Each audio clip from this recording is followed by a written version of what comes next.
What's happening, good people? Welcome to the Wealth 100 Show. I'm your host, George Gilmore, and it's go time. Listen, guys, each week we bring on six-figure professionals and entrepreneurs who are winning in life and business. If you're ready to take your life to the next level, you found the right place. I need you to get into the room right now, guys. I'm putting you in the room with winners that will help push you towards your dreams. Finally, if you want to grow your business, grow your network, and live your dreams to the fullest, I encourage you to apply to the Wealth 100 Mastermind at thewealth100.com, where lives are being transformed through self-development and access to wealth-building opportunities. Welcome to the Wealth 100 Show. Let's go.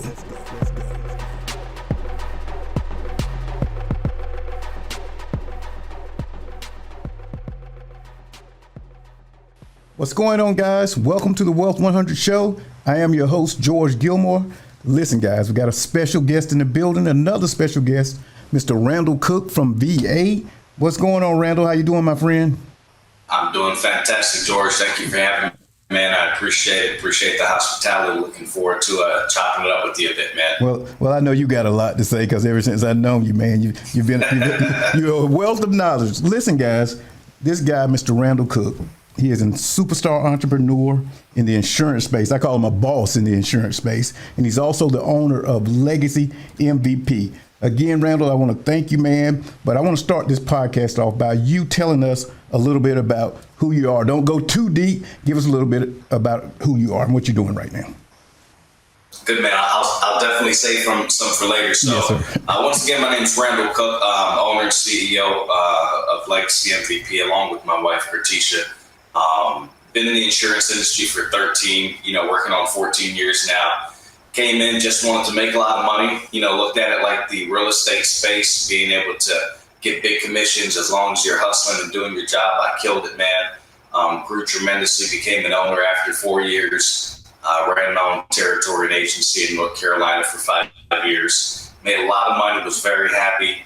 And then I took a back seat, as a vice president and director with my buddy, Jameson in Georgia, who's also an owner with the company. So I've been down there for coming up on 5 years now and, decided to relocate to Virginia, spend some time with the family, get a little bit closer to my wife's family, and, raise our kids out in the country so they can have some space and land to run around and hang out with their little cousins. And, man, we're just always looking for the next business venture, always looking for the next opportunity.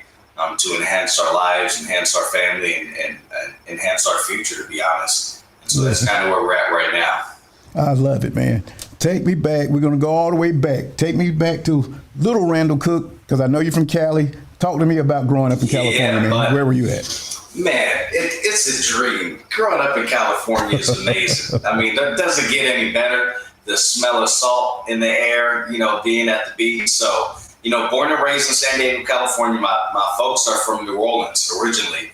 My dad was in the Navy, so him and my mom got married at 18. Childhood sweethearts. They shipped him off to San Diego, and man, he did his whole 20 years there. We never moved. Okay. He's been on a few different ships, but always in San Diego because there's 3 bases literally in San Diego. So we never had to move, man. I got to grow up with all my friends and family, which is almost unheard of in a military household.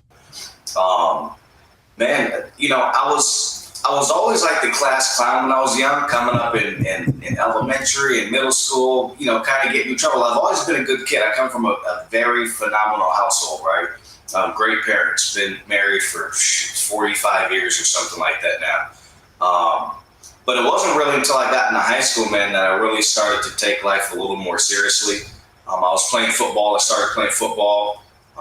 We had an amazing run, man. I played 3 years, my freshman year, sophomore year, took a break my junior year so I could work, save money to get a car, came back my senior year.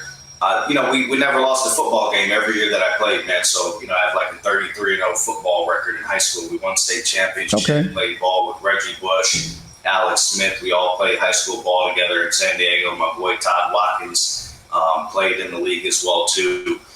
And I got out of high school, man, went straight into construction because I wanted to move out, do my own thing and come home late and all that stuff. And I ended up making a lot of money, and growing and getting better. And then Katrina happened, bounced out to New Orleans to help my family rebuild, had moved up into project management and construction engineering and whatnot. And that's how I ended up back on the, in the South and ultimately, closer to the East Coast now. Okay.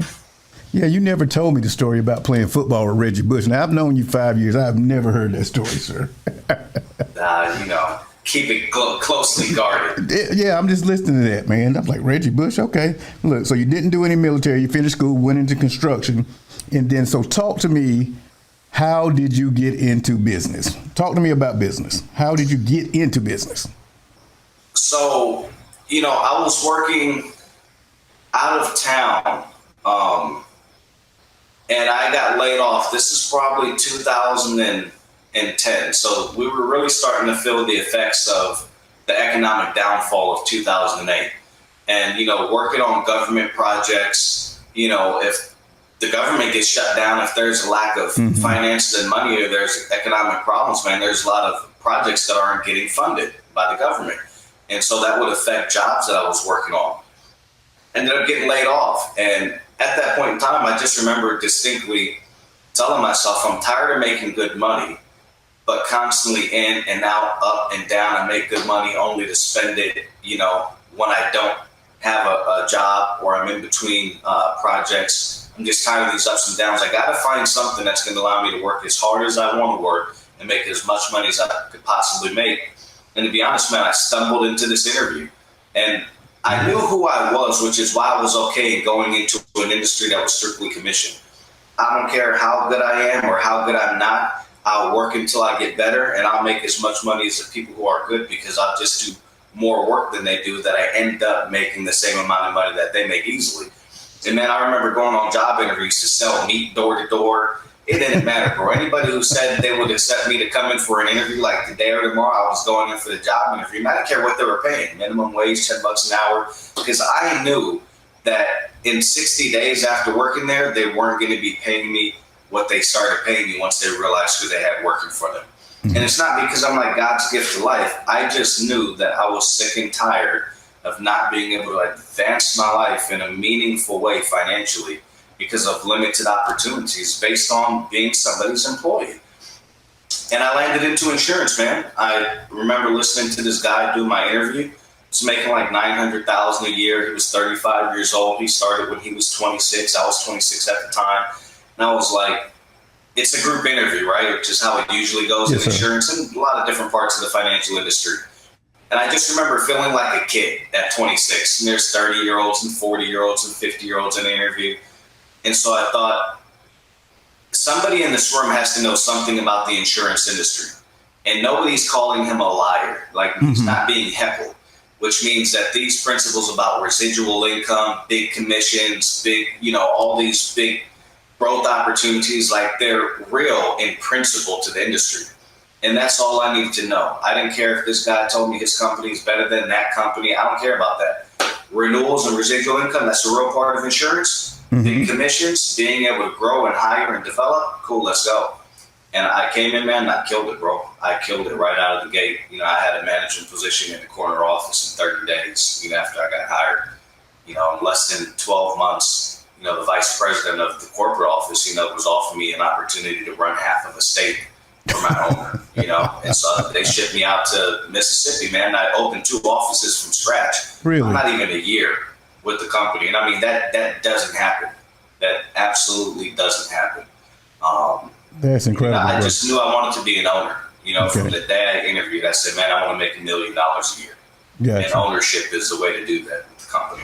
That's crazy, man. So you're in the insurance game, you're killing it. How do you go on to become the success that you've become in that space? Because since I've known you, you've been just smashing that space. I think it's because I didn't want to take for granted what was in front of me, but I wanted to take advantage of it. And not too often do we find ourselves in a position where somebody is willing to take you under their wing, teach you how to do their business, and help you to succeed. And just the way that the company that I represent, how they operate for agents and independent contractors is, it's in everybody's best interest for me to succeed, because if I'm making a lot of money, then my upline is making money, the company's making money. We're adding clients and renewals and whatnot all the way around the board. So outside of that, if I want to go open a tire shop, right, Like Right. the tire shop dude across town ain't gonna be like, hey, come over here, kid. Let me show you how to open a tire shop. Right. Let me show you where I get my tires for cheap. Let me show you how to market to clients. He can maybe give me some business principles. He's not going to give me all the juice because he doesn't want the competition, right? So in this space at my company, that wasn't the case, and I knew I wasn't going to blow that. So there was a lot of sacrifices that I made. Not going out with my friends when I'm young, got some money in my pocket. I feel like a decent looking guy, right? Mm-hmm. Like I wasn't hanging out and partying because I had to go get that money because one client could put $1,000 in my pocket. Mm-hmm. And that wasn't worth the barbecue. Like I'm not going to skip work on Saturday so I can go to the barbecue. Gotcha. Because that's not going to pay my bills. That's not going to put my kids through college. There you go. I love it. So you have that space going. Then you also came out later and started Legacy MVP. Tell me about that business, sir. So that's actually been really successful. After COVID, everybody's stuck in the house, man. I've been seeing clients face to face, touching agents, touching managers, going to home office executive board meetings and our corporate office in McKinney, Texas, and hands-on everything. And so we went virtual, and next thing you know, everybody's stuck at home. You got cabin fever. The company switched to virtual. I'm like, there's now more opportunities for me with my time and the ability to do business in a virtual space, so I can add another stream of income onto my household. And I originally designed it like to build it, grow it, pass it off to my wife, but it ended up becoming mine. Right? And that's another story for another day. And so the thought was, we had flipped some houses right at this point in time. And I was thinking, after me having met Jamal, through ET, and how he has all these different revenue streams, and they're all like kind of tied into him being a police officer, how they were funding his security guard. They were working security for their second shift. They were renting his houses in his apartments. They were putting his kids in their daycares. And he was like, why would I quit doing that when I could use that to fund and help grow my other businesses? Right. And so I said, man, when we get back to flipping houses again, when we get back out of town and buying rentals and holds, man, people sometimes can't qualify because their credit is terrible. Mm-hmm. They can't get approved for the loan. They can't get approved for a rental application because they got all kind of stuff on their background. And I said, we should get into space where we can help people in that situation, not just because, it seems like a good thing to do, but it can be financially advantageous to us for our other business when we start back buying properties. Okay. And if we have people who want to get in them before that process comes up, we can run them through the credit repair program and make sure that they're in a good position to be able to get a loan. Gotcha. So we don't have to worry about it falling through at the end of the purchasing process. Because, the mortgage loans, they don't get really, really underwritten until like the last week before close. All the rest of that stuff, man, they're just grabbing documents from you, preliminary stuff, but it ain't going through those serious underwriting stipulations until the last 7 days. And that's when you could have, a loan fall through at the last minute. Not with us. Not going to happen with us. Talk to me about the obstacles that you've faced on both sides of the business, from the insurance side and the credit repair side. Man, so on the insurance side, this is a different world we're living in. Mm-hmm. Before, when we would hire somebody and train them, they would be in the office with us. We'd be calling clients together. We'd be face to face. We'd be role playing. We'd be mentoring. We'd be going out to lunch. We'd be doing all kind of stuff with our trainees and with the people that we already work with, continuing to grow those relationships and grow them. So now that things are virtual, man, the problem that I'm noticing, and I'm sure I'm not the only person with this problem, is how to engage this new age type of workforce where they really don't understand what working virtually or working remotely is about, right? Like those old IT cats, they've been working remotely for a long time. They get on, they do their job, they make their money, they make sure that the system network is all set up at the hospital, boom, boom, boom. They know about their own types of accountability. And so since most people have never had a virtual role, a work from home position, how things are now, they've totally misconstrued what it means to be an independent contractor or to be self-employed or to work remotely. And so it's really hard to overcome that because people want to work when it's convenient for them. And if people don't treat their job like it's a 9 to 5, especially when starting in entrepreneurship, they're going to 100% fail. There were times when I was out in the field driving to clients' houses, we would seek our clients at their home. And if my wife called me, it got to a point where I was like, yo, you can't call me at work. Like, if you want to send me a text and say, hey, I miss you, I love you, or just a quick hello call.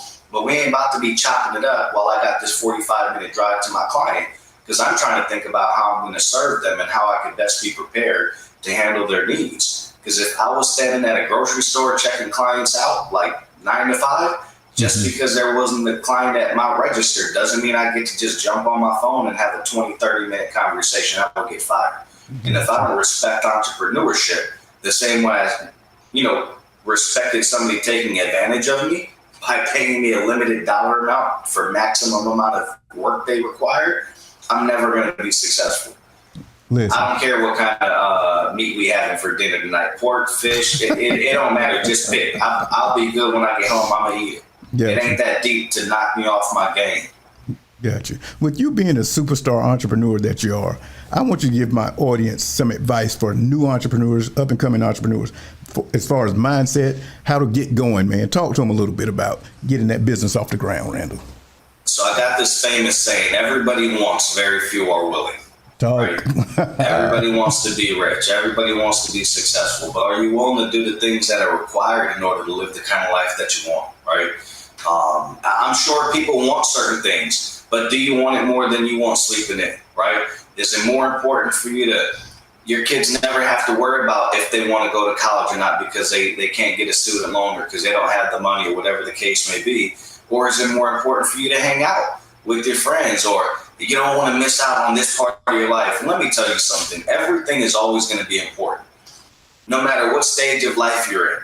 When you're single and you don't have any responsibilities, and we don't want to miss out on this time and hanging out and traveling and experiences, which, most of the time is just for the gram, right? Because I see people, I'm like, why are you always out of town? Like, why are you not stacking your dough? But whatever, that's on you. I got dough. And I don't even be out of town like that. You know what I mean? Unless it's for business most of the time. I love it. I'm going to just be honest, right? And so when your kids are born, well, now it's another important time in your life. Got to be around for the kids. Got to establish those relationships. When the kids are starting school, it's going to be really important to make sure they're socially developing properly. When they get into middle school and they're really starting to pick their personality and can get with the wrong crowd or the right, you got to be involved, got to be engaged. When they're in high school, things can go terribly wrong. Kids can get pregnant, get others pregnant. When they go to college, that's really important to be involved. They can start experimenting with drugs. They can go way left. So when is there ever not an important time in our life? Correct. Those things that people use as excuses should be really should be the things that motivate them, right? Like your reason, like your kids, your family, all these excuses should be your reason why, not your reason why not. It's because I have kids that I want to make sure that at this stage of their life, I put everything forward to enhancing their future. So that way, when they are at the next important stage of life, middle school, high school, adulthood, starting to have children, whatever it may be, like there's so many opportunities that have been placed in front of them that they are less likely to go down these bad paths, right? Like my daughter's life is never going to be the same because of the life that she lives, and not that she's spoiled. It's because the level of education that she gets at home before she even starts school is like she's smarter than most, I'd say like second or third graders. Honestly, not like gassing my own kid up. No, I can believe it. But we've been intentional about the day she was born, what she watches, what she reads, and it's fun. She enjoys it. We don't force anything on her. And it's because of how we are raising her. And that's because of the financial information we have. And because of the access to finances to expose her to certain things that now she gets to enjoy that most kids won't. I love it, man. It's a game changer. Talk to me about any new opportunities that you're looking at outside of insurance and outside of the credit space. All right, man. So right now I'm actually in the middle of building a brand for my daughter. You the first person I'm telling about it. My wife barely even knows, right? It's going to be called Olivia and the Shells. And so it'll be a kids store, clothing store, kids items and stuff like that. Cool. She always wants to come to work with me, man. She's I got somebody building out the site right now. I got the logo. It's really dope. Nichelle is my daughter's middle name, and that's my wife's middle name. So that was a way for my wife to be able to incorporate her name into our daughter.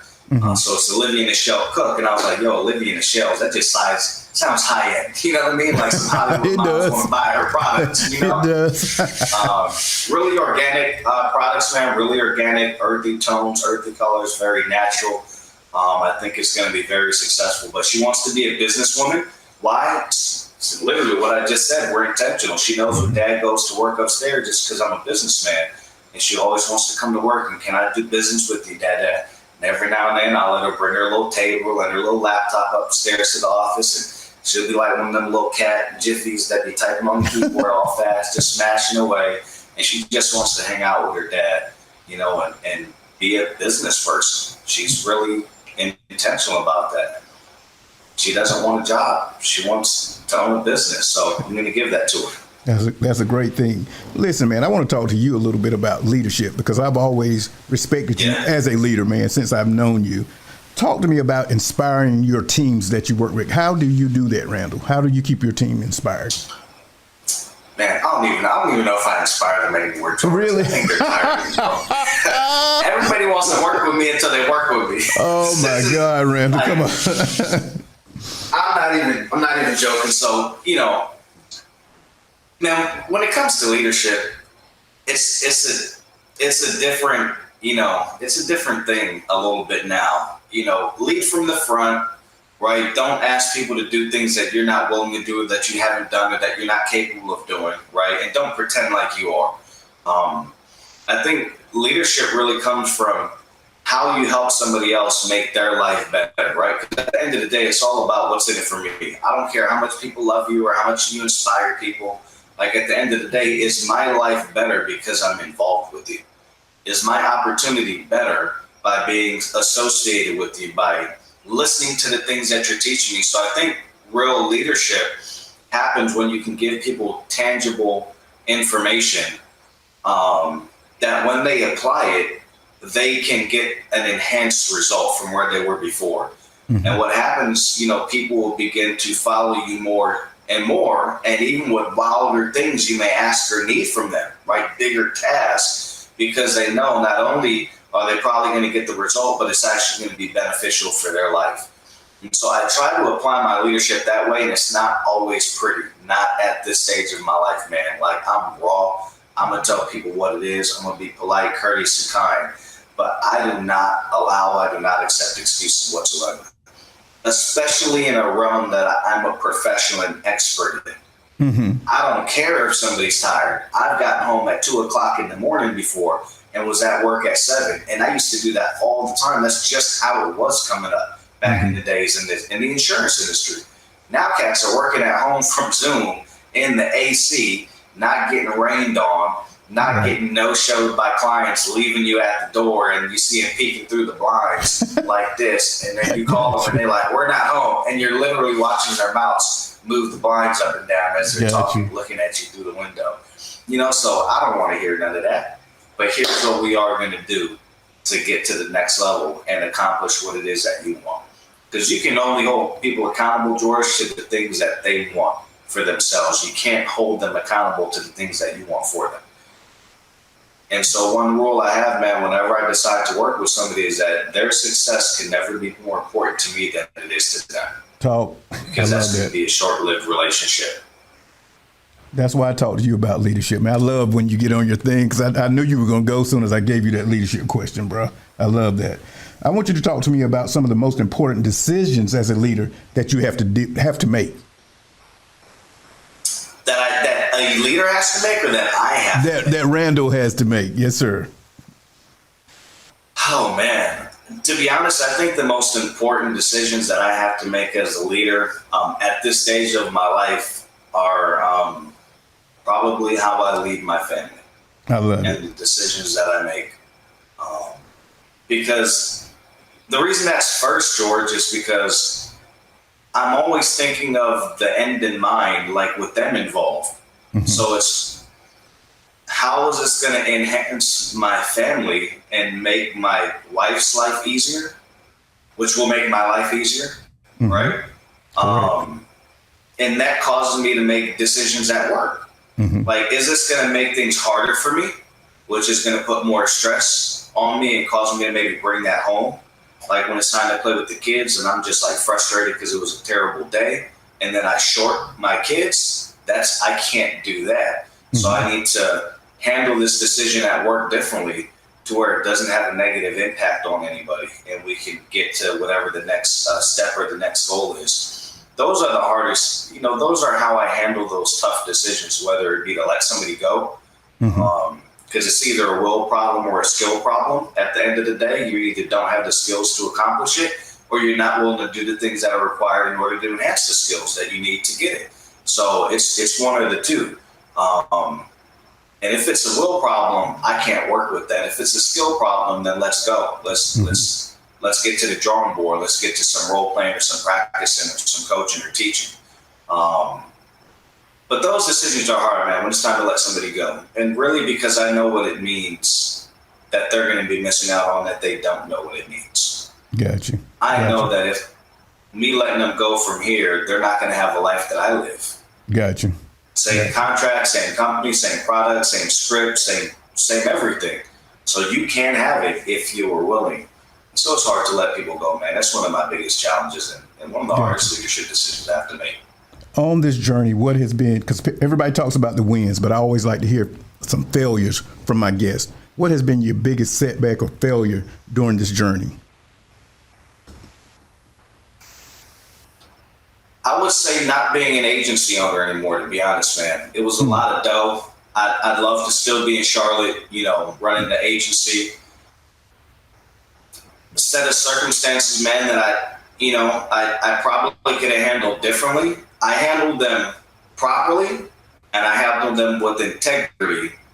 And, it led to some demise in the business, man, that I really couldn't recover from. So I just had to sell and get out while I was ahead, right? Gotcha. Not take on any debt, be able to walk away with these $17,000 in renewals and not have those things sucked up by business expenses to where they only be 5 or 6. So I can't live on $5,000 a month. You know what I mean? Gotcha. And then pay taxes and then advance. So, yeah, man, I handled some situations that I probably would have done differently now, hindsight 2020. I'd still have the agency, and those renewals would be $40 or $50 or $60,000 a month right now in the time since I haven't been there. And that's a big difference, man. Definitely enough money to be able to buy properties, invest, live a great life. And so, I got to find other avenues for my income to be where I need it to be. So that way, when I do step away from corporate America, I have enough money to live on, invest, and save. And just spend my time with the wife and kids, man. Like, that's all I'm looking for out of life. So any business that I can start that doesn't occupy my time like a job, right, I'll take less profit to have 100% of my time all day long. Because guess how many of those businesses I can start? Unlimited. Gotcha. I got you. And the credit business runs itself, man. Yeah, I remember you telling me that. I'm not familiar with that space. I haven't done a lot of study, but I remember you telling me that after you got involved in that space. Good employees, man. Good employees. There you go. Talk to me about, because I know you're a guy that's into personal development and self-development. Here at the Wealth 100 and in our mastermind, the Wealth 100, we specifically work with personal development. So talk to me about that space in regards to yourself. What are you doing? Oh, man, like reading tons of books, podcasts, listening to audios on drives when I have free time, prayer. And here's a funny thing that I heard from somebody, and it's true, and I took it in. Somebody very, very wealthy and well off said, man, people spend too much time doing and not enough time thinking. Mm-hmm. I said, yo, that's kind of deep. Unfold that for me. He's like, people are always like, gotta do this, gotta do that, gotta be moving, gotta get better, gotta enhance, and like they're always trying to do something. You know what I mean? Yes, sir. He's like, I like to spend my time relaxing and thinking, so that the things that I do are more effective and more efficient and don't require as much as my time or energy and make me more money. I love that. When you have a well thought out plan, well executed plan, if you take the time to think about those things and think about them logically and think about both sides of the coins. If I do this way, here's what could happen. Here's what's likely to happen. But it's possible that things can happen this way that I really don't want. But in the event that that unlikely thing happens, how would I handle that situation? Well, here's how I could rebound from it. And so no matter what happens or comes up against, it doesn't matter if I was right or wrong and like how I thought about it. The fact is I thought about every part of the equation. So I'm not taken off guard. I'm not taken back. I didn't get blindsided. I'm prepared for the potential L and to turn it into a win if it happened this way, because I thought it through and I took my time. And so, man, that's probably one of my best ways. My wife be mad that I'd be like chilling because she'd be like, I got to do this, I got to do with the kids. And I'm like, bro, I just need to wind down, I need to watch some Law and Order for a little while or something, you know? And it's not just about being lazy, man. It's I need my brain rested so I can make the types of decisions that have me living the kind of life that I'm living. I didn't stumble. I didn't just scoop up on success. Right. It was intentional activities that I thought through long before I actually participated in that activity that gave me that physical or that financial result. Being an owner with the company and making 7 figures, I thought about that the day I got interviewed. And I said, this is what I'm going to do. I'm going to follow this guy who's already done it. And as long as I do what he's done, the way he's done it, and maybe do it more often, I can expect similar results in a similar time frame. I didn't just happen to get offered an ownership position with the company. I moved and I left $100,000 a year and I started from scratch. I was selling insurance to pay my bills. My wife wasn't working.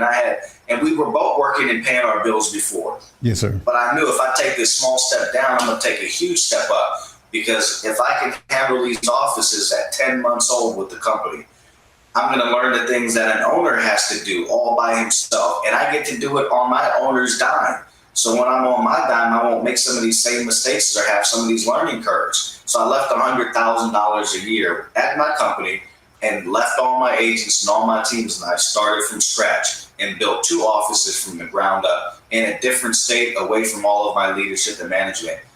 Why? Because I knew I wanted to make 7 figures. I didn't want to make 6 figures. I wanted to make 7. So I'm going to leave the 6 figures and work from the ground up just for the experience. Yes, sir. So I can ensure that 7 figures comes my way. Those are intentional decisions. I want you to talk to me a little bit about Masterminds, because you and I met in 2018 at Masters of the Game Mastermind with Dr. Eric Thomas, CJ Quinney, Jamal King, and Charles Hatch. Life change. Say again.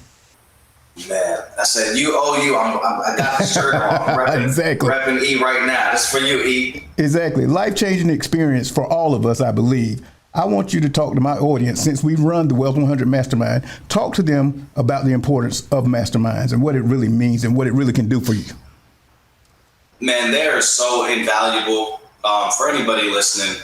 You have to get outside of your head and get around other people who have a different perspective on some of the things that you're trying to accomplish, because they've been there already. They've taken the L's already. They've made the sacrifices. They used to think the way that you do. Maybe sometimes they fall back into thinking the way that you do. And they have their support groups to keep them from camping out in those types of negative mindsets, right? I was told that it's okay to visit some of these negative mindsets because sometimes bad things happen to them. You just can't pitch a tent and camp out, right? You just can't get stuck. You got to continue to move forward. Slow motion is better than no motion when you're heading in the right direction. Like, you just got to keep moving forward. So masterminds allow you access to things that you wouldn't have found out on your own, because they're intentional, they're resourceful, they're deliberate, they're focused. I paid $5,000 for a course one time, and really in like the first 20 or 30 minutes, I felt like I got my money back, because it was about business structure and business finance. And I was like, yo, the other businesses that I've started that I've had to be a 1099 or own a company for something I was doing, like, they were totally structured improperly. And they didn't give me the protection that I needed or allow me to have access to capital that I could have used to blow that business up And I'll never make that mistake ever again. And that was just the tip of the iceberg. I learned so much. Man, I've spent over $40,000, $50,000 with you, like mentor and coaching. You know how long we've been in I was in MOG, right? Mm-hmm. And amongst other things that I've spent my money on, but I promise I wouldn't have some of the friendships that I have today if I wasn't involved in some of these groups that opened up other financial opportunities that are greater and far beyond what I've ever spent. The information and knowledge, like I wouldn't have had these other businesses. My real estate game wouldn't be the same way that it was if I wasn't connected to certain people. And it all came from Masterminds. You know why it comes from Masterminds? Because if you're willing to spend your money, it means that you're serious. So I'm willing to spend my time giving you information. Everybody just wants information for free. And trust me, when you have had success, when you got money in the bank, money in your pocket, everybody always wants to ask you a quick question. And it's just such a waste of your time because they're not going to do anything with it. They just want to rub shoulders with you real quick and chop it up. And you're like, bro, you don't even have a job. Like, why are you asking me about, like, what books am I reading? What book I'm reading doesn't even matter. The book you need to be reading is something that applies to where you're at in life. I'm reading about how to make $10 million. You don't even got $10 to put gas in the car. Oh, my God. You need to be reading a different book. I love it. Right? Like, people just be talking. Mastermind gets you to the people that you really need in your life, and they're really going to give you the things that you're looking for. And since you spent your money, you ain't just about to be, doing like this under the table, while they talking. Gotcha. You just spent $1,500 to be out of town for the weekend. The only thing we doing like this, we got money, we take it. We in the notes. My notes are open. Not Facebook, not Instagram. I ain't looking at no TikTok dances. I got you, all bro. this stuff on here. I ain't got time for it. I'm just trying to get this information. Spend your money. I spend people's income on mastermind and coaching a year. Listen, I love it, man. $25,000 to $35,000. I love it. I thank you for the commercial. I thank you for the infomercial. But you just told the truth about masterminds. So you guys that are out there and you're looking for a mastermind, I need you to go to thewealth100.com right now. Check us out. See if it might be a space that you might want to fall into. Just check us out, guys, at thewealth100.com, the Wealth 100 Mastermind. Listen, Randall, we're getting ready to come to a conclusion of this podcast, man. I'm going to ask you about 2 or 3 more questions, and we're going to get out of here. All good, man. Talk to me. I already know the answer to this, but talk to me about 1 or 2 of the most memorable moments in your life. I'm waiting. Oh, man. One of the most profound moments, man, is when my dad had a stroke. So my dad's like a real life genius. Joined the military when he was 18, killed it in the military, did great. But my dad was like a legit genius. I remember my grandma telling me a story when he was 8 years old. He took apart like some recorder or something, and he built an intercom from his room to the outside of the room. So it was like my grandma could press the button outside and talk to my dad inside the room. Like my dad did that at 8 years old. You know what I mean? With some electronics he found laying around the crib. My dad retired from the military at 38. I'm like, yo, hurrah, great job, Dad. You know what I mean? Mm-hmm. Did some private security for the Department of Defense with Spy War and Integris, making 6 figures, working at home. And so I was always like a super dad fan. And in 2014, beginning of 2014, my dad had a stroke. I had just went home to visit my pops for Christmas. Hadn't been home in 5 years. My mom's like, if you come home, baby, I'll retire early. 6 or 7 months. She was a nurse for a bunch of years. I come home. I spend a week and a half at home. Love all my parents. I come back home. My brother calls me a couple days later. He's like, yo, Dad had a stroke. He's in a coma. And I'm like, bro, I literally just got home. I got to turn right back around, jump on a plane, and go back to San Diego for another couple of weeks. All while I'm making thousands of dollars a week because I'm running a great team built through leadership, right? So I didn't miss a beat from work. And I was at the stage where they had offered me an ownership position, with the company. And that was I was in 3 years with the company. And they were like, yo, we just promoted somebody from your office. We're not going to take 2 of the top leaders out of an office away from an owner like a month apart. So come out here, spend time with us, have dinner with the CEO. And, we'll talk about something in December or early next part of next year and figure out what territory you want to go to. So now I'm faced with this decision, man. Do I stay where I'm at because I'm comfortable and I'm making great money and I don't have to figure anything out? Do I move to San Diego, take an ownership position, or go work for an agency out there and kind of start over, but at least I'm closer to home, closer to my family? Or do I take my own ownership role wherever is the best opportunity for me? And so it was such a challenge, man, having, my mom had just retired. My grandparents were living with my parents because my dad and mom literally rescued them from New Orleans, during Hurricane Katrina, right? My dad drove across the country. I come home, everybody's gone. So my mom has MS that she's had for a lot of years. She's taking care of now my dad just had a stroke, and she's taking care of his parents, one with Alzheimer's, other with cancer, and she got MS herself, And so I came to this conclusion, and the moral of the story is I said, I'm going to go to North Carolina where there's this offer on the table, and I'm going to get rich. Wow. Instead of going home to be around my parents. And the reason that is the case and was my decision was I said, what help could I be to my parents if I moved to San Diego? I got to go to work because I'm a grown man. I got bills to pay, right? I got a wife. I got a household to take care of. They don't care if my mom or dad are sick. Not that they don't, but it doesn't mean we can be homeless. That's not okay. Right. So what am I going to do? Am I going to sit by my dad's bedside every night while he's in a coma and pray for him to get better? I can't do that, so I'm going to be occupied out there. If I stay here, it's cool and comfortable, but I'm still far away, how about I just go get rich as hell so that way I can afford to see my folks whenever I feel like it. If your parents love you, which, most parents do, my dad probably wouldn't want my life to crumble away because something bad happened to him. I can tell you this now as a fact that one of my parents' greatest joys that they say all the time is, Randall, Coral, my brother, we love the good godly men that you guys became. We love how you guys take care of your family. We love the relationship you have with your children. We love our daughter-in-laws like our daughters. And we're so proud of the men that you guys have become and what you guys are accomplishing in life. So, what? My dad wants me to get rich. He wants me to be successful.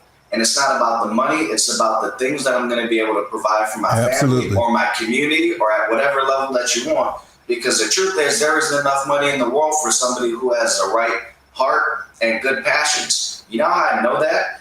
Is because you just want to be comfortable, and that's what you're working towards in your entrepreneurship or success. I just want to be comfortable. That sucks, right? Because you being comfortable doesn't help somebody else to be comfortable.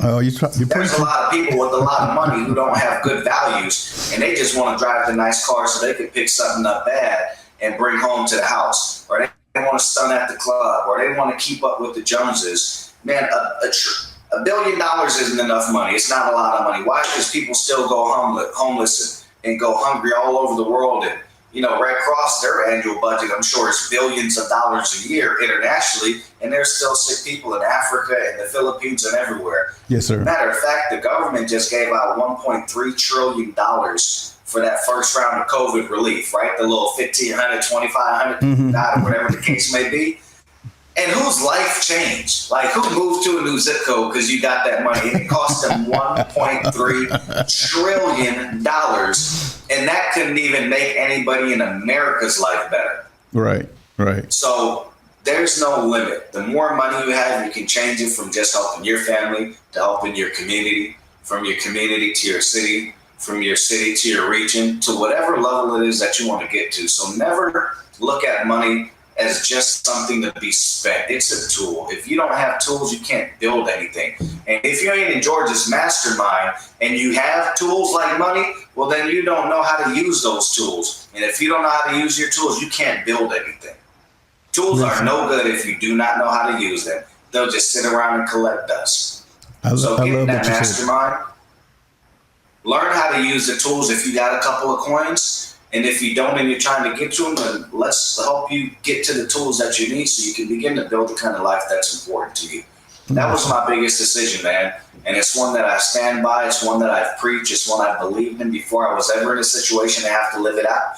But now that those things have come to pass, now that I do have children and a wife, when before I was single or young and no kids in this business, and I was telling people the kind of sacrifices, I still make them now, and I hold true to them. Why? Because they're my values.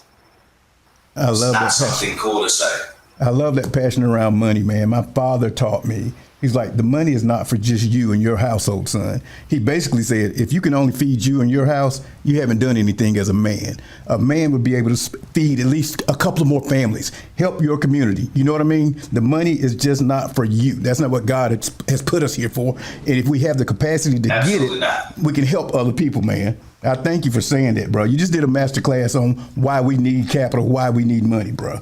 And also, Randall, what I want to do in the future, man, I'm definitely going to invite you in. I want you to come teach at my mastermind at one of the events. I'm trying to get to you this year. Yeah, I'm gonna talk to you offline about that a little bit, but I'm definitely going to get you to come in and talk to my guys and my ladies in the room. Okay. Last question, guy. I'm going to talk to you about. Are you finding fulfillment in what you're doing right now, Randall? No. Talk. Nah. You're the first person to say that, so I want to know where you're going now. Nah, I'm not about to stunt. I find fulfillment in my family, man. Talk. Every moment that I have to spend away from them, I'm not happy. Wow. Those are where my values are. I want the money so I never have to worry about working again. I want to be able to travel. I want to be like Toby. Yo, if my wife and kids can't come, we don't have a deal. Straight up. You know what I mean? Like, you notice, like at MOG things, my wife and my kid came. I wasn't having to go up in the meeting, but they at the hotel. You know what I mean? Like, if they can come on a little trip afterwards, that's cool too. If not, it's all good. But I'm laying my head down with them tonight. I don't like missing time with them. Gotcha. I don't need my alone time. I don't need a boys' trip. So, no, I'm not fulfilled in what I do, man. I'm only fulfilled when my family has the things that I want them to have along with me. Because my daughter still says now, like, oh, you're going to work? You don't have to go to work, Dad. I'll pay the bills. I'm like, oh, you gonna pay the bills, huh? Yeah, $100,000, $50 million. I'll pay the bills. I'm like, all right, cool. I can use the help. But my daughter wants me all the time. Yeah. We got to be reasonable, bro. Like, you got to work. You got to take care of your household. But every minute away from them, man, I'm not being fulfilled. So I don't actually think there's any job or career that will make me feel like I'm fulfilled, short of serving people, right? And then with that, even if I was just constantly serving and I felt fulfilled with that, like if I wasn't serving with my family in mind or alongside with them, or them being nearby, like I couldn't do it. I wouldn't do it. Yeah. I don't care how many, I can't help other people. I can't be like that pastor, right? That your home is broken at home, but you giving God's word to everybody. No. I love it. Like if it ain't right at home, man, it ain't right anyplace else. Listen, man. That's my answer. Listen, Randall, I want to thank you, brother, for coming here and doing what you did today for the audience, brother. I definitely want to thank you. Listen, guys, follow Mr. Randall Cook. Randall, tell the people where they can find you at, bro. And they can find me on Facebook, Randall Dane Cook on Facebook, Mr. Legacy MVP on Instagram. I think I'm Mr. Legacy MVP on TikTok. I don't know. I've posted some videos back and forth, so you should be able to find me on there, right? You can find me anything where something positive is happening because I'm down to be in the mix. But social media, Mr. Legacy MVP for my Instagram, and Randall Dane Cook on Facebook. Listen, brother, I thank you again. To my audience, thank you for tuning in to the Wealth100.com. I call it the Wealth100.com. I'm screwing that up. Anyway, thank you for tuning in to the Wealth 100 show, and we'll see you later, my guys. Peace. Appreciate it. Thanks, George. Thank you for tuning in to the Wealth 100 show. Today's show has been sponsored by the Wealth 100 Mastermind. If you're ready to join a tribe of winners, if you want to be a part of the best mastermind on the planet, go to thewealth100.com right now and apply. I need you to get into the room right now, guys. Let's go. Thewealth100.com.